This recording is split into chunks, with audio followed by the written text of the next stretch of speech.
Let's dive right in. I really like this little mini montage of having to be huntsman now, because I like the idea it's not always the thing you want it to be. You gotta wake up early, you gotta do the same thing over and over again. It's never, even your dream job never is entirely just fun all the time.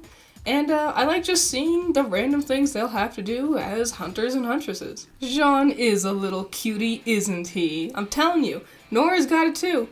It's that haircut. Oh, looks like they've stumbled upon the set of the Orville. Oh my god, Team Funky is back! I'm so annoyed because I almost put Team Funky Comes Back on my bingo board, but I was like, nah, there's no way that'll ever happen. That's stupid. And damn it! I'm so happy but so mad. I like that they keep their tactics of be a bitch to everybody, and because it's a good tactic. That's something I liked about their fight back in Volume 3, is that pissing off your opponent is a good strategy, and Neon's really good at it. So apparently at RTX or some shit, they said they are going to do something with Nora this volume.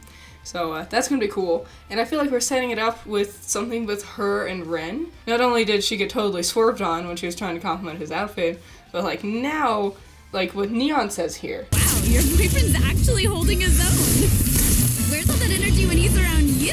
I feel like there's going to be some sort of relationship thing between Ren and Nora. I'm excited for us to get to that, because I want to explore Nora more. She's awesome, and I want to see her do stuff. I like the little detail that all the cars are driven by robots. That's cool. I really like the interactions we have in the truck here. Ruby and Penny talking about friendship and how Penny can't really make friends.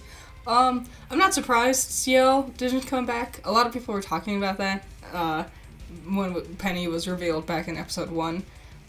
But I honestly didn't expect to see Ciel or the other two members of her team that we never saw beforehand, because they just feel so minor. They didn't know she was a robot or anything, and I didn't expect them to come back, and this is kind of confirmation, I feel like. And I like the detail that Ruby asks Penny how she feels about it, because Penny tends to be very happy no matter what she's doing. And I like that she does say she wishes she could do the things she wants and the things she needs. That she's very human despite being a robot. And I like the conversation furthering the friendship between Crow and Clover. I really enjoy having them interact with each other. I know a lot of people went crazy because that scene a couple episodes ago could be portrayed as romantic, and I made a gag out of it, and I do actually personally ship them, but it doesn't have to be a ship. I see this conversation between them, or their relationship, could become something romantic, or it could not. That's the thing. People tend to keep forgetting that before you can date, you need to be friends, and this could very well just be good friendship coming between them. And I feel and if it does become something romantic, calm down for a second. Just because a show is writing relationships into the show doesn't mean y'all need to be all up in arms about it. Your cartoon character can hold hands with whatever cartoon character you want them to. Just because the show says something doesn't mean you have to interpret it as your ship is wrong or your ship is right. Just calm down for a second. Let the characters be characters, and don't go into every situation thinking the writers are trying to write them into a relationship. Maybe people just want to be friends. Friendships can form just as easily as lover relationships can form. But on that note, those kids wouldn't be where they are without you. You've had more of an effect on them than you realize. Oh, well, look who finally decided to show up in the show. Oh, and look, the goat girl came back. Yay! Hey, can you get out of our way? What? So, Robin is an interesting one. I feel like she wouldn't really do a good job in a position of power, because clearly she is kind of ruthless. She doesn't really seem to have much care for the law. And on one hand, I get it. Yes, Mantle does need much more help and much more attention than it is getting. But on the other hand, I feel like if she came into power, she would just completely ignore Atlas and divert all attention to Mantle. It's interesting. I wish we could see a bit more of the politics, because I don't know what everyone else is campaigning for. And on top of that, like I said last time, how does the council work? Apparently they're all going for a seat on the council, but are there not multiple seats? Can multiple people be elected at the same time? Based on just seeing the characters, we'll see Jacques later, he'll explain it, and this interaction with Robin and what we've seen from Ironwood, we get the idea of what they're all doing. I just wish I would have seen it sooner, honestly. It's hard to care about a character. I wanted to see her before episode 5, and I think we wasted a lot of time in episodes 1 through 3 doing nothing much important. Honestly, this was the episode I've been waiting to see this entire time. Like, we're furthering characters, we're furthering the plot, we're moving things forward, the characters are interacting, things are happening, and this is what I wanted to see, 5 weeks ago. And the fact that I had to wait so long to get to here is a little irritating. Because if we would have introduced these concepts sooner, then we could have spent more time developing them a lot faster, rather than waiting until episode 5 to get to finally understand Robin a bit better. If we would have seen her in episode 1, then by now I would have a much stronger understanding of her character. Robin Hill and her happy huntresses, huh? Maybe it's just me, but they don't seem all that happy. Your technique still has those maddening, sloppy touches. Hey Weiss, have you ever realized your sister is kind of a bitch? Just like that conversation with Ruby, Penny, and Crow and Clover, I like this conversation with Weiss and Winter, but again, I wish it happened sooner. Weiss runs in, she sees her sister for the first time, and then they just don't talk anymore after that. They just walk away, and I wish it didn't take so long to get to these scenes. These are the scenes I wanted to see. Ruby and Penny finally seeing each other again after all these years. Weiss and Winter finally seeing each other again after all these years. I like these conversations. These are good, meaningful conversations. I just hate the fact that I had to wait so long to get here. So at this point, I think I can cross off 2 more things on my bingo board. One is different locations in Atlas. I think at this point we've seen enough varied buildings and places they fight. We've seen enough varied places that I feel like I can cross that off my list by now. And here we get to see the new maiden, or I guess the old maiden. So I was wrong, Tyrion did not kill her, that's cool. But I like the fact we finally got to see her, and I like the fact that it's an older, crone kind of lady. When I think of the maidens, I think of like Raven and Cinder, badasses that fight and go on crazy adventures and whatever. And I like the fact that it's not always like that. And on top of that, I like the idea that Winter is the next in line maiden. And I like how it's kind of a bit of reminiscent of what Pyrrha was going through. Weiss even brings up her destiny was forced upon her, and a lot of people seemed to think that Oz was forcing Pyrrha to do something she didn't want to do, but she clearly did. They asked her about it, and then they didn't tell her she had to. They asked her if she wanted to, and Oz even encouraged Pyrrha to think about it. When she answered right away, he was like, no, take a second and really think about it. And it did tear her apart, but she was so obsessed with destiny, the idea of destiny being handed to you was really hard for her.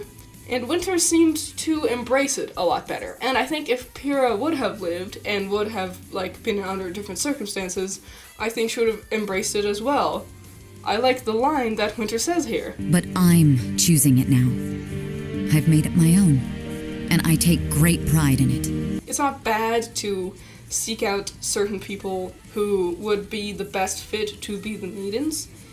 I don't think it's a bad idea. Winter, obviously, is an elite agent and very good at fighting, and Pyrrha was also very good at fighting, and I don't see anything wrong with trying to make sure the next in line is someone you can trust, someone who's powerful, your ally, and someone who has a good moral compass. Pyrrha and Winter share these traits. Because when you can't control that thing, then you end up with people like, Cinder is a maiden now. People who are trying to kill you. People who are using the powers for evil deeds. Or Raven becoming the spring maiden. Again, bandit. She's not doing anything with her powers for good. It's all selfish, and you have no trust in these people. Seeking out people you do trust makes sense, and trying to make sure it works out the way that would be the most beneficial for humanity makes sense. I don't see anything wrong with what Ironwood is doing with Winter, and I really appreciate the fact that she was able to talk to Weiss and kind of ground her in the idea of it's not bad that it's forced on me because it's something I want to do and I think I'm good for it and it is mine now. It's not them making me do it, I want to do it. So this episode, I struggled to find things to talk about. And that's was because it was a generally good episode. This was the episode, like I said, this is the episode I wanted to see fucking like 3 weeks ago or something like that.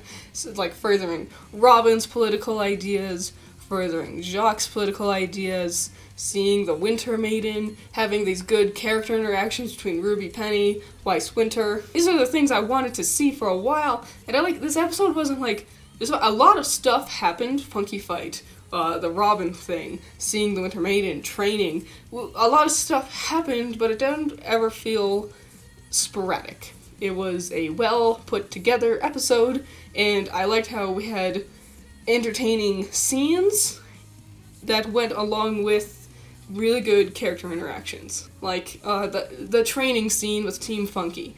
Oh, there's so many people out there that are like, why were they able to stop Adam? We didn't see them training at all. Well, we don't need to see them training, because that tends to be boring. It tends to be just one person swinging their weapon alone, no sparring partner, and that's boring. I think it's not too hard to just assume that it is implied that they're getting stronger.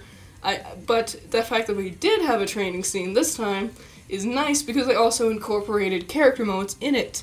Neon's little jab at Nora, seeing the fact that Team Juniper aren't getting to be kids, they can't hang out with friends, they're being held down by their new jobs. No scene was superfluous. It was telling us something about either the lore or the characters, and I really appreciate it. This is probably my favorite episode of the volume so far. A little bit of fun action, a little bit of fun character interactions, furthering the plot.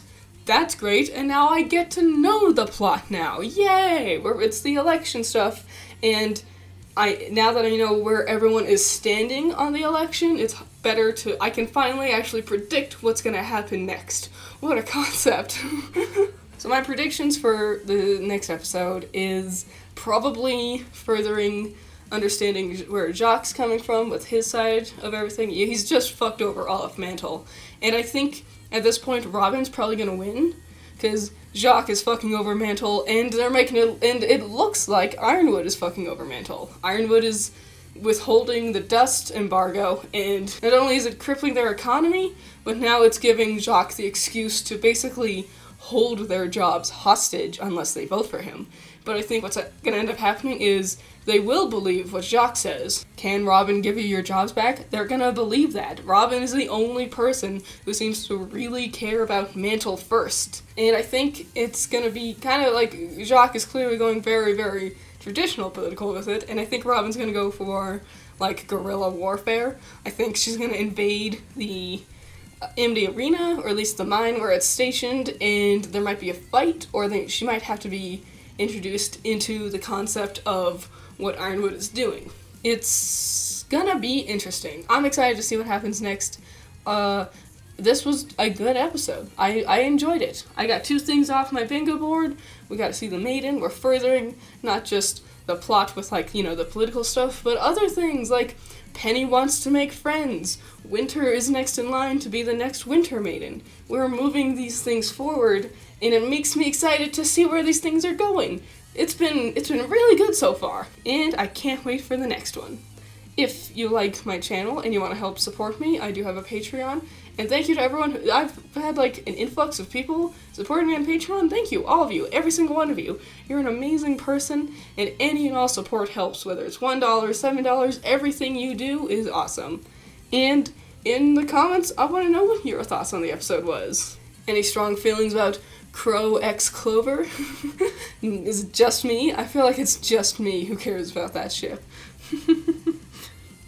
What are your ideas on Robin and Jacques? I wanna hear everything. Winter being the next Maiden. Any and all thoughts, I wanna hear them.